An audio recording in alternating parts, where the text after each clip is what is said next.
안녕하세요.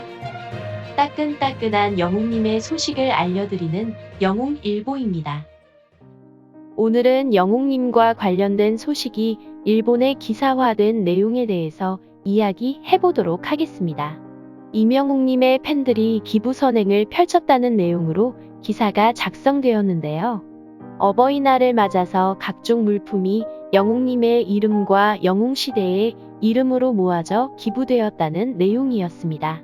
당신을 만난 건 가장 예쁜 시간을 만난 것이다 라는 문구의 플랜카드가 적혀있는 사진도 함께 소개가 되었습니다.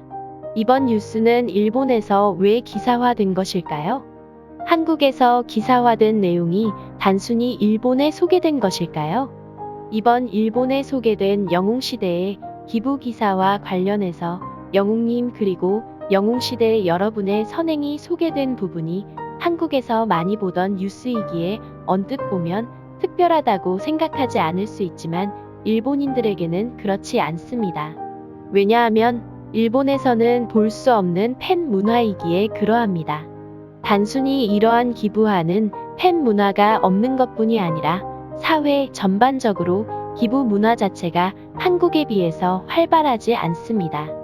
일본은 기부 지수가 22%로 세계에서 32위입니다. 한국은 GDP가 일본보다 적음에도 기부 지수는 34%로 일본보다 10% 이상 높은 포인트를 보이고 있습니다. 우리나라보다 잘 사는 나라이기에 빈곤율도 낮은 것이 아니냐고 생각할 수 있지만 일본은 한국보다 전체 빈곤율도 높고 아동 빈곤율의 경우에는 한국과 2배 정도 차이가 날 정도로 높아 결식아동도 그만큼 많은 나라입니다. 이렇듯 일본은 경제 규모에 비해서 기부에 대한 인식이 그리 높지 않은 나라입니다. 그 이유에 대해서는 자세하게 이야기하자면 길어지지만 짧게나마 가장 주된 요인 한 가지에 대해서 이야기하자면 바로 주변의 이웃의 삶에 대해 관심이 없기 때문입니다. 나보다 어려운 이웃을 도와야 된다는 어찌 보면 도덕책에 나올 법한 상식적인 생각도 많은 사람들이 공유하고 있지 않기 때문입니다. 그러한 이유로 유명 연예인 등 유명인의 기부도 그다지 많이 이루어지지 않고 있고 일반인들의 기부 경험도 한국에 비해 적습니다. 한국인 중 기부 경험이 있는 비율이 전체 국민의 40% 정도이고 일본은 전체 국민의 18% 정도가 기부 경험이 있다고 합니다. 이런 어찌 보면 문화 차이이고 국민성이 다른 부분이 있기에 일본인들에게는 이명웅님의 이름으로 이루어진 이번 기부 활동이 놀라움을 주었을 것입니다.